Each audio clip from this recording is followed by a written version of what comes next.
बिस्मिल्लाहिर्रहमानिर्रहीम। शेख हसीना बांग्लादेश से फ़रार होकर भारत गईं तो उनके बेटे की तरफ से फ़ौरी तौर पर यह बयान आया था कि मेरी वालदा ने बांग्लादेश को कहां से कहां पहुंचा दिया, पस्तियों से तरक्कियों की बुलंदी खुशहाली के मिराज तक ले गईं।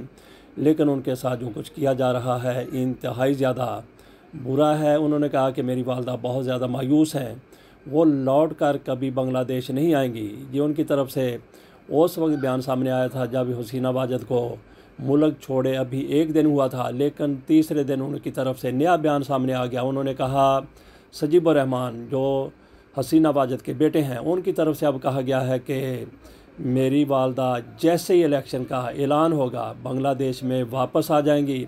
और ऐसा मुझे तो यकीनी लगता है कि जैसे ही बांग्लादेश में इलेक्शन का ऐलान होता है हसीना वाजद वापस आ जाएंगी। हमने ये देखा कि किस तरह से जुल्म किया गया, सितम किया गया अपोजिशन पर और दीगर लोगों पर। जो भी उनके सामने आता था, जो भी उनकी अथॉरिटी को चैलेंज करता था, जो भी हुकूमत की रेट के सामने थोड़ा सा खड़ा होता था हसीना वाजद की तरफ से, शेख हसीना की तरफ से, उसके साथ आहिनी हाथों के साथ अमलन निपटा गया था। तो उसके बाद आज क्या सूरत हाल है? जैसे ही वो मुल्क से फ़रार होकर भारत गई हैं, भारत के आगे कहाँ जाएंगी इसका अभी तक कुछ पता नहीं। हो सकता है कि वहीं से, हो सकता है कि भारत में ही रहें, हो सकता है बरतानिया चले जाएं, मुत्तहिदा अरब अमारात चले जाएं, अमेरिका चली जाएं, कहीं भी वो जा सकती हैं। बहरहाल उन्होंने जो जुल्म किया, जो सितम किया, आज खालिदा ज़िया भी कह रही हैं कि मैंने माफ़ कर दिया, मैं किसी से इंतकाम नहीं लूँगी। और अबूरी हुकूमत की तरफ से भी यही कहा गया है कि वो किसी से किसी किस्म का इंतकाम नहीं लेंगे। लेकिन अबूरी हुकूमत के इख्तियार में कुछ भी नहीं है, क्योंकि अबूरी हुकूमत के जो सरबराह हैं डॉक्टर यूनुस, उनकी तरफ से कल ही कहा गया था कि हसीना को मफरूर नहीं करवाया जाना चाहिए था, उनको फ़रार होने का मौका नहीं दिया जाना चाहिए था। बहरहाल ये तो डॉक्टर यूनुस की तरफ से कहा गया है। अबूरी हुकूमत में कितने ज़्यादा बाइख्तियार लोग होते हैं, निगरानों जैसी इनकी अथॉरिटी होती है, निगरानों जैसे इनके इख्तियारात होते हैं।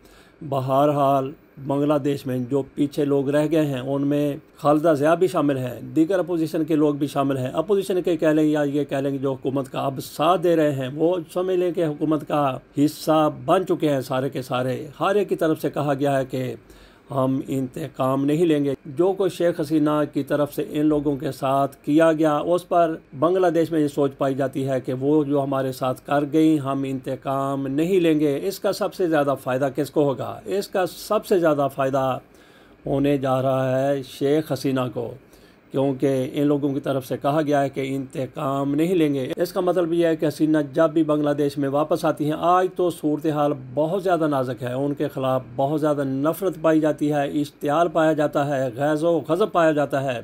आज तो उनकी वापसी का सवाल ही पैदा नहीं होता। लेकिन जैसे जैसे दिन गुजरते जाएंगे उनके हवाले से लोगों के अंदर नफ़रत कम होती चली जाएगी। और फिर ये भी हो सकता है कि इन हुक्मरानों की तरफ से ऐसी गलतियां की जाएं कि लोग कहें कि इनसे हसीना शेख बेहतर थी। और अगर हसीना शेख को एक बार फिर इक़्तिदार मिलता है तो क्या वो उसी तरह से फिर अपनी हुकूमत करेंगी जिस तरह से वो इंतकामी कार्रवाइयाँ करती रही, जिस तरह से वो जुल्म करती रही, जबर करती रही? मेरा नहीं ख्याल कि पहली टर्म में वो ऐसा करेंगी। 2008 में वो इलेक्शन जीत कर इक़्तिदार में आई थी। इससे पहले 90 की दहाई में भी वो एक मरतबा एक टर्म के लिए मुंतखब हुई थी। उसमें इतना ज़्यादा जुल्म सितम नहीं किया गया था।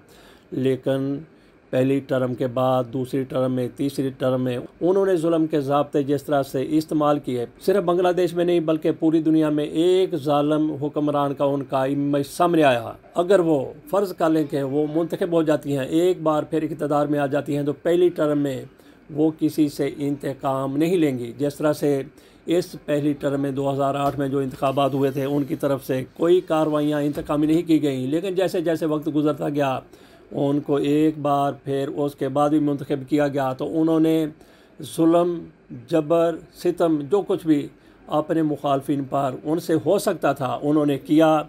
जमात इस्लामी के लोगों को फांसियाँ दी गई, खालिदा ज़िया को गिरफ़्तार किया गया और उनके लिए इंतखाबात में हिस्सा लेने के रास्ते बंद कर दिए गए। मैं एक बार फिर ये कहता हूँ, अगर उनको मौका मिलता है बिलफ़र्ज़ वो इक़्तिदार में आ जाती हैं, उस तरह वो जुल्म और सितम नहीं करेंगी जिस तरह वो अपनी आखिरी टर्म के दौरान करती रही हैं।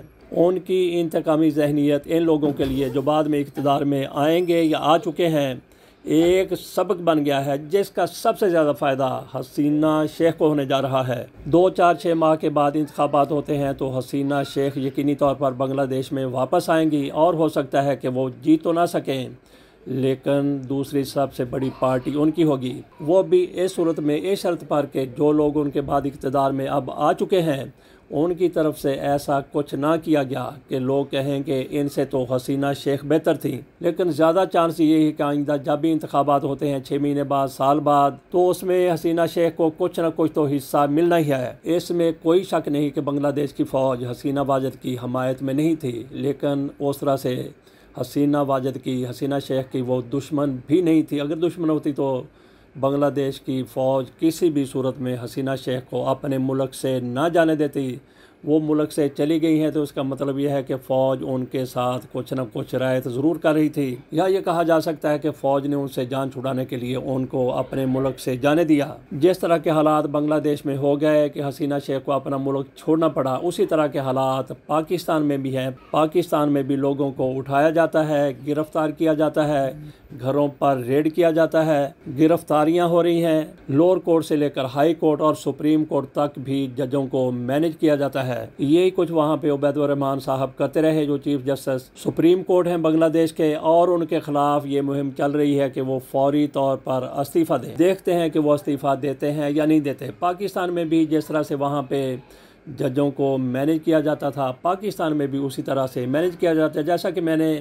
जैसा कि कहा कि बांग्लादेश में जो सूरत हाल है, बांग्लादेश में जो हालात हैं जिनकी वजह से हसीना शेख को अपना मुल्क छोड़ना पड़ा था, वही हालात आज पाकिस्तान में भी हैं। और जिस तरह के पाकिस्तान में आज हालात हैं उस तरह के हालात बांग्लादेश में भी बनने जा रहे हैं। वो किस तरह से बनने जा रहे हैं? यहाँ पाकिस्तान में इमरान खान की वजह से कि उनकी पार्टी जीत जाएगी, इंतखाबात नहीं हो रहे। इसी तरह से अगर हसीना वाजिद को उनके मुल्क में आने की इजाज़त दी जाती है तो हो सकता है कि वहाँ के हुक्मरान भी उनसे ख़ाइफ हों और वो इंतखाबात को उस वक्त तक मौखर करते चले जाएं जब तक उन्हें यकीन ना हो जाए कि हसीना वाजिद अब इलेक्शन जीतने के काबिल नहीं हैं। मगर आज की सूरत हाल बिल्कुल वही है जो मार्च 2022 में पाकिस्तान में इमरान खान की मकबूलियत के हवाले से थी। अगर उस वक्त पाकिस्तान में इंतखाबात हो जाते, इमरान खान की मकबूलियत जो आज है उस तरह से नहीं थी। उन दिनों अगर इंतखाबात हो जाते, उस मौके पर इंतखाबात हो जाते मार्च 2022 में, उसके 2-3 महीने के बाद इंतखाबात हो जाते, इमरान खान की इतनी पॉपुलैरिटी नहीं थी, तो उस वक्त इनके लिए, मुस्लिम लीग नून के लिए, पीपल्स पार्टी के लिए इत्तेहादी जिस तरह से हुकूमत में बैठे हुए थे PDM के, उसी तरह से ये इंतखाबात में हिस्सा लेते तो इमरान खान को पछाड़ सकते थे, इक़्तिदार में आ सकते थे।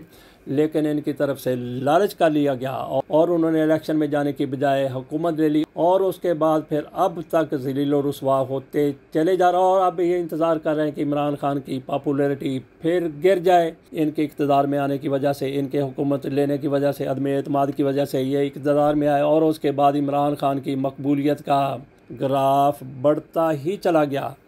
तो यही सूरत हाल बांग्लादेश में हो सकती है। अगर वहाँ पे आप फौरी तौर पर इंतखाबात करवा दिए जाते हैं तो हसीना वाजिद के जीतने का कोई चांस नहीं है। अगर 2-3 महीने के अंदर अंदर बांग्लादेश में इंतखाबात करवा दिए जाएं तो हसीना वाजिद के लिए वापस आना मुश्किल होगा। लेकिन जैसे जैसे वक्त गुजरता जाएगा, बंगालियों के दिलों से, उनके दिमागों से शेख हसीना के बारे में नफरत कम होती चली जाएगी। अगर 6-7 महीने मिल गए हसीना शेख को तो वो एक बार फिर पॉपुलैरिटी की तरफ जाती हुई नजर आएंगी। मैं ज़ाती तौर पर हसीना वाजिद से, तर्ज़े हुकूमत से, जिस तरह से उन्होंने हुकूमत की है, इस तरह से हर कोई डिक्टेटर अपने अपने मुल्क में हुकूमत करने की कोशिश करता है। मियां नवाज शरीफ साहब की तरफ से भी यही कुछ पाकिस्तान में होता रहा। हो सकता है कि उससे थोड़ा सा कम हो। मुझे अगर शेख हसीना से कोई तहफ़्फ़ुज़ात हैं तो वो ये हैं कि वो पाकिस्तान के लिए, उनके दिल में, उनके दिमाग में, उनके रुएं में नफ़रत थी।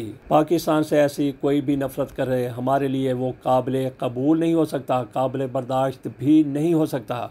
ये मैंने अपनी तरफ से तजिया करने की कोशिश की है कि बांग्लादेश में क्या सूरत हाल हो सकती है। दोबारा से हसीना वाजिद फिर इक़्तिदार में आ सकती हैं अगर उनको 6-7 महीने मिल गए। इंतखाबात अगर इस दौरान ना हुए, ये हमारी कतई तौर पर ख्वाहिश नहीं है, बल्कि मैं तो ये तजिया कर रहा हूँ। तो वैसे जिस तरह से वो पाकिस्तान से नफ़रत करती हैं, जिस तरह से उन्होंने हमारे मुहिब वतन लोगों को, जिन्होंने पाकिस्तान बचाने की हर मुमकिन कोशिश की, उन लोगों को फांसियाँ दी, हमारे लिए भी शेख हसीना उतनी ही ज़्यादा काबिल नफ़रत हैं जितना उनके लिए पाकिस्तान, पाकिस्तानी और पाकिस्तान के लिए काम करने वाले लोग थे और हैं। इजाज़त दीजिए, अल्लाह हाफ़िज़।